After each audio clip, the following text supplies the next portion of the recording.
freaking first cut. Golly.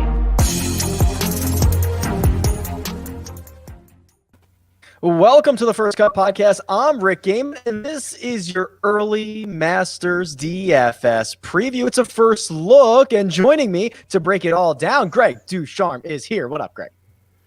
Oh, this is it's finally here, right? I mean, it's right around the corner. The Augusta National Women's Amateur starts. We're right here.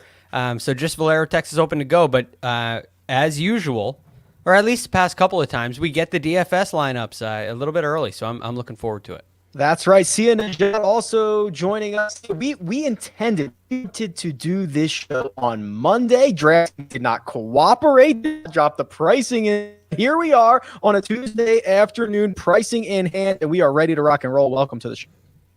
Yeah, and the cool thing is we got to do, kind of a betting odds show when we did it yesterday. So now we've got a DFS preview, which is like a week and a half early, like Greg said.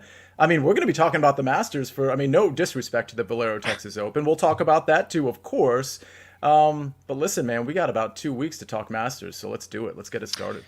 Let's absolutely do it. Don't worry, there will still be your full Masters DFS preview. That'll come Monday of Masters Week. Obviously, a full week of content over here at the First Cut Pod daily with picks, predictions, round by round recaps. And if you want to drop your Masters pick to win in an Apple podcast review, that'll get you an opportunity to win a subscription to Sportsline for an entire year. You got to leave your Twitter handle in the review, and you have to be following at First Cut Pod on Twitter. So I can tell you if you won. Pick the winner. That'll get you involved. Real quick, I want to jump deep into the pricing, but before we do, Greg, let's talk about the course, Augusta National. Obviously, we just saw it in November. How do we think that might be different than what we see right now with a more traditional April date? As we're hearing from Jordan Spieth, he believes that it's already much firmer and much faster. So it's kind of interesting when the golf course gets firm.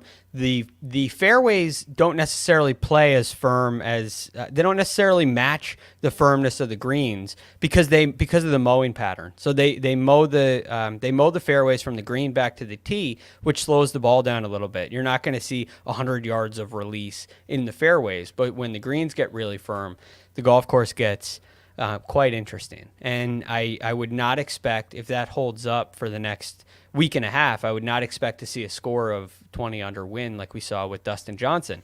That being said, I still think it benefits the same type of player. It benefits a guy who hits the ball really solidly, as Mark would say, a flusher, a guy who hits it high, who has the ability to stop the ball on the green. So when it gets firmer, when it gets faster, it has a way to separate the field a little bit and really highlight the guys that are really striking it well. All right, let's jump into the player pool, into the pricing. $11,500 for a defending champion, Sia Dustin Johnson. Jon Rahm, a flat $11,000 with Bryson DeChambeau, Justin Thomas, Rory McIlroy, Xander Schauffele rounding out the $10K and above golfers. This, as tradition, a tradition unlike any other on DraftKings, means soft pricing, and you can fit in a lot of really great players into a single lineup. Yeah, it's funny because everybody that makes a Masters lineup is always like, oh my gosh, I have the best lineup ever. Nobody can beat me. I've got the winner right here. Yeah, it's so obvious. There's that. But I mean, the cool thing about that is you can fit, your DJs up at the top, or your JTs, whoever you want to choose, and really have plenty of money to go around. I mean, I know last Masters, DJ was my guy. He was a very popular pick, but I just liked him so much. And frankly, this time around, I also like him so much. Relative to the rest of the guys up at the top, I think DJ is my favorite guy. Perhaps a close second for me. I mean, Bryson makes sense. I think Justin Thomas is a close second for me in terms of that elite range. But I'll tell you, I know DJ's been a little flat, a little questionable with the driver as of late, but he's probably going to be my main guy in this elite range. Interesting. I don't know if I can, man, I want to play Dustin Johnson. I still see a discount on Rahm. I see a discount on DeChambeau. I see a discount on Justin Thomas. Greg, when you start parsing this out and you see Rory McIlroy and Xander Schauffele working at the bottom of this 10K range, I almost feel like these two guys shouldn't be in the 10K range. No offense to Xander Schauffele, who's been great, but we've got Patrick Cantlay lurking, things like that. And then Rory, who by all accounts has been struggling, still holding a $10,200 price tag. Right. For those guys to be above the Cantlays and the Morikawas seems, based on recent form, it seems a little bit off. And with Rory working with a new swing coach, not that he's going through a swing change or anything, but it's a sign that there's been some struggles. We've seen him hit some erratic tee shots.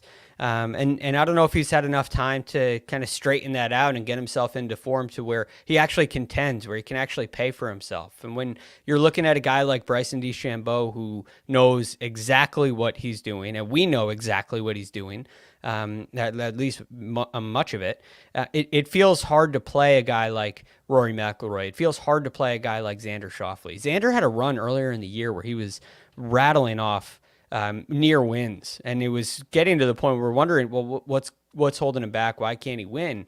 And it was similar to Rory right now. I know Rory struggled with some different things, but Xander to me was getting erratic off the tee down the stretch. He would have a week where he was driving it great, and increase his distance, which is interesting. It's an interesting point, which I look forward to diving into as the week goes on. But he seems to be a little bit off. He doesn't seem to be in the form that we're accustomed to seeing Xander Schauffele in. So I'm curious about those two guys.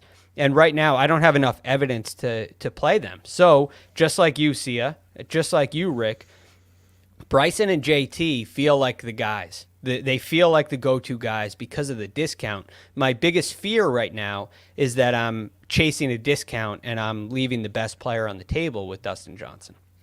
Dropping down to the 9K range, we can just kind of go through. We don't have to stay in the 9K range here. See, we can just kind of bop all over. But I'm showing the cheat sheet from RickRunGood.com right now, and I see Jordan Spieth at $9,400. By the time we get to Masters Thursday, he's probably going to be one of the top 3 or 4 shortest odds. He is listed at the 8th, 9th most expensive golfer. Is it safe to say that Jordan Spieth will be one of the most highly owned golfers of the week?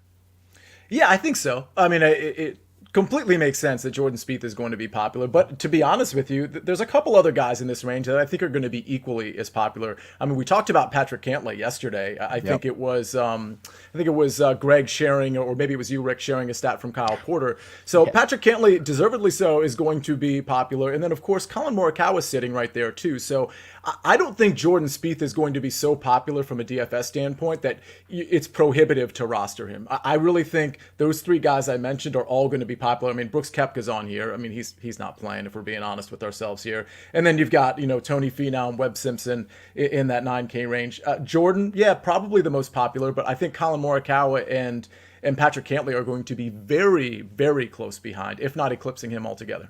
Yeah, I'm licking my chops at a $9,800 Patrick Cantlay. Jordan Spieth, that's going to be an ownership play for me, Greg. But, you see some of these guys down here. Lee Westwood, who has had a great history at Augusta National. He's sitting here at $8,800. He's playing well. Scotty Scheffler rounding into good form at $8,400. I mean, the $8,000 range is packed in a way we don't normally see on a weekly basis.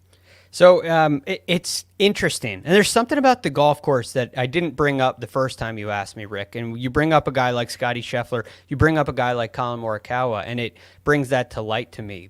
If you're one of those players like the Sung Jae Im, like the Cam Smith, who played Augusta National in November for the very first time, it may have been a misleading experience to some degree. When the golf course gets firm and fast, when the greens especially get really firm, it brings the nuance of the golf course into play a little bit more. It highlights those things. It highlights the need for tact more than just great ball striking.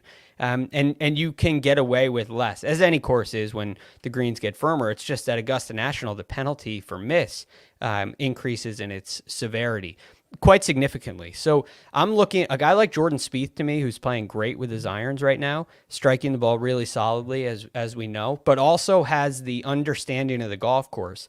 He knows how to tact the golf course as well as anybody that I've seen.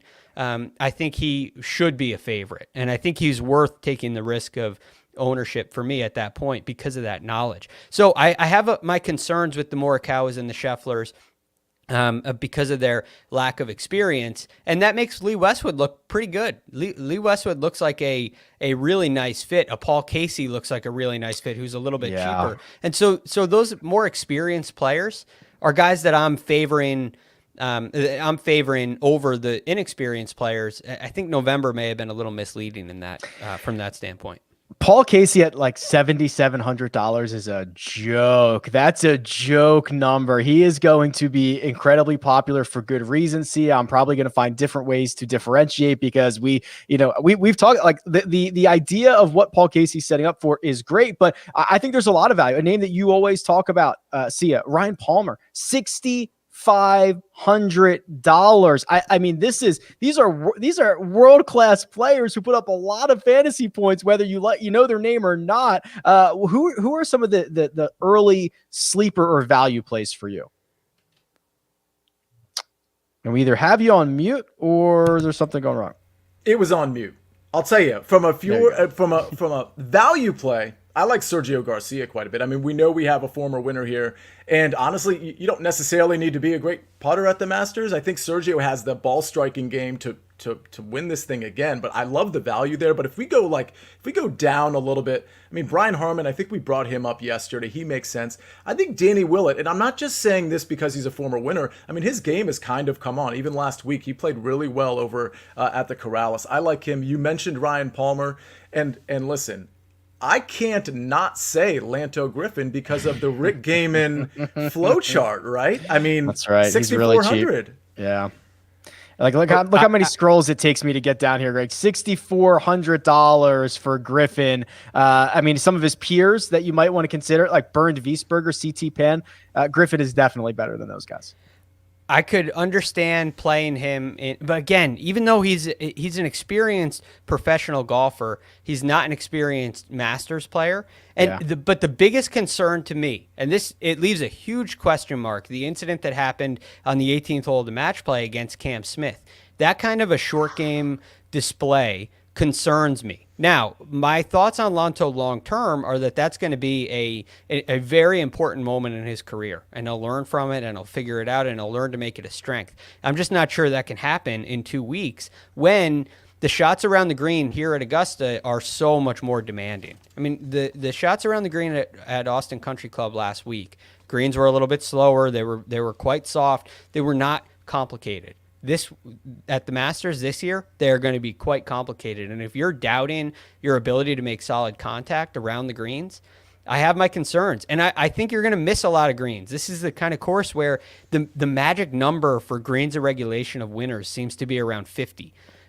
So you're going to miss a lot of greens. And I have my questions with Lanto Griffin, unfortunately, because I'm such a big fan. But there's another guy that I gotta bring up who I think is a great sleeper. And maybe shouldn't be a sleeper at all, is Louis Oosthuizen, coming off of an 0-3 performance at the match play in the group of death, as we called it. I think that's a little. I think that's helping his price. And Louis is a guy with great experience here. He has a really nice course history here, so he understands how to play the course. He's swinging really well. And I mean, leading into the match play, Kyle Porter pointed out he's putting better than anybody in the world. And while this is definitely a ball striker's golf course, you have to be confident on the greens in order to contend here. And I wouldn't be surprised if Louis contended that week. Experience is the word, Sia, and I'm looking at the last 10 years of course history in front of me here, and I see Louis got great course history. You can go down to Justin Rose at 7,200. He's got a couple of runner-up finishes. He's been piling up top 15s. Matt Kuchar, coming off of his deep run at the match play, he has piled up top 10 finishes at Augusta National despite missing the cut in 2020. Are there any kind of these course history guys that you might be leaning on a bit more in Masters week than normal weeks? Yeah, I mean, there's a couple guys that have good recent course history. I mean, we talked about Cam Smith as well. I like him quite a bit. And there's also a few guys that may not have extensive course history that I also think are a value play. A few in particular, just, when the last Masters rolled around, that had really bad Sundays. So I think maybe they've remained under the radar, even though, the first 3 days they were great. Abraham Answer's one, Matthew Wallace is another, and a guy I don't usually talk about a lot is Sebastian Munoz. I think all three of those guys are potentially sort of under the radar, low owned plays that you could sneak into a lineup, make a cut, and do some damage for you from a scoring standpoint. Yeah, Munoz finished 19th in the November version of this event. Gentlemen, there is going to be plenty more DFS talk when it comes to the Masters because we're going to do our full Monday breakdown as we always do. But we couldn't wait. The pricing came out. We had to talk about some of these guys that stood out. But for now, let me thank producer Jacob doing all the hard work behind the scenes. Let me thank Greg DuCharme, who you can find on Twitter at TheRealGFD. Sia Nejad, who you can find on Twitter at Sia Nejad, and you can find me at Rick Run Good. This has been The First Cut, and we'll catch you next time.